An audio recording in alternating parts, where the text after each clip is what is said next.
Did you know that Palestinian Christians are referred to as living stones? This is because Palestinian Christians descend from the first Christian communities in the world. Bethlehem is the birthplace of Jesus Christ, who was born in the Church of Nativity. Although Palestine is the birthplace of Christianity, Palestinian Christians are disappearing from the Holy Land at a very alarming rate due to Israeli settler colonialism and violence. Israel's violence has caused many Palestinian Christians to immigrate to other countries. In 1948, 50% of Palestinian Christians from Jerusalem lost their land due to Israeli settlement. Present-day Israeli settlers frequently attack the Christian quarter in the old city of Jerusalem. Israelis continue to acquire strategic Christian property in Jerusalem, which has caused a decline in the Christian population. Additionally, Israel's restrictions on Palestinians' freedom to move restricts their ability to worship freely. For instance, Palestinian Christians living in Gaza need an Israeli-issued permit to leave the city. This year, of course, due to the genocide in Gaza, Palestinian Christians will not be able to celebrate Christmas altogether. This is because of the relentless bombardment on the Gaza Strip by Israel, which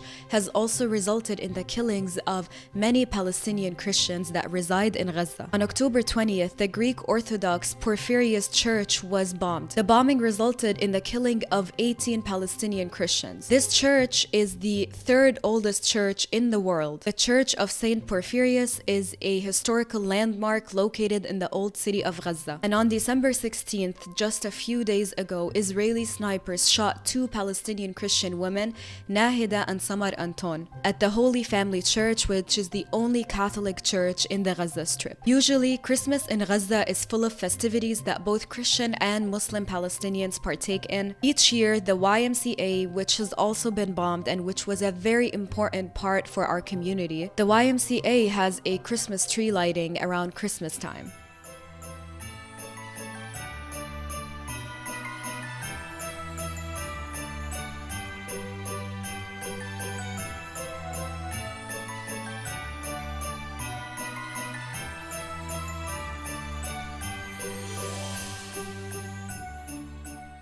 Other places that are Muslim-owned also have their own Christmas celebrations. One such establishment is the Champions Sports Club, which has also been bombed and bulldozed by the Israelis.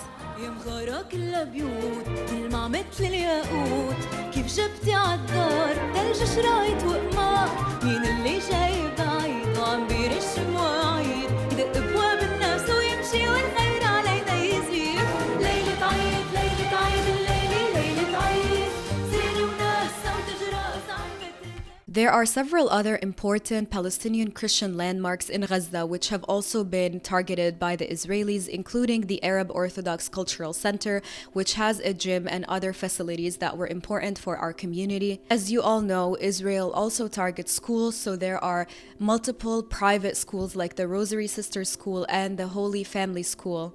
Those schools have also been targeted by the Israelis, and both Christian and Muslim students attend those schools. And of course, many of you might have heard about Al-Ahli Baptist Hospital, which was bombed by the Israelis in October and resulted in the killings of 500 Palestinians.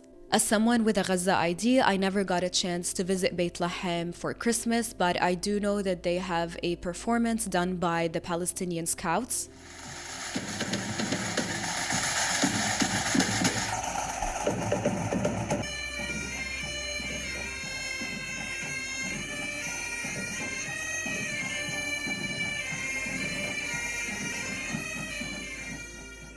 Currently, Palestinian Christians make up less than 1% of the Palestinian population, and this is due to Israel's ongoing terrorism on the Holy Land. This number is set to dwindle even more in light of the genocide in Gaza. In 2007, there were 3,000 Palestinian Christians living in the Gaza Strip. Today, there are less than 800 Christians living in Gaza, and this is due to the Israeli blockade. Christian Palestinians are a minority under the threat of extinction in the Holy Land. The genocide in Gaza will only only exacerbate the ethnic cleansing of Palestinian Christians in particular and Palestinians more generally. Of course, the Israeli effort to push Palestinian Christians outside of Palestine and the deliberate killing of Palestinian Christians in Gaza today are all part of Israel's larger policy of expelling the indigenous population. My question to everyone is, if the OG Christians in the Holy Land have canceled Christmas this year, does it make sense to celebrate Christmas? If you're celebrating Christmas this year, then I implore you to have conversations with your family members and with your friends about the ethnic cleansing of Palestinians and what the Palestinian Christians in Gaza are going through right now. Oftentimes, Palestinian Christians are forgotten by the West, but for Palestinians, they form an integral pillar of our society. To conclude my episode today, I want to read an excerpt by Reverend Mundir Isaac of the Christmas Lutheran Church in Bethlehem. If Christ were to be born today, he would be born under the rubble. We see his image in every child killed and pulled from under the rubble, in every child in incubators,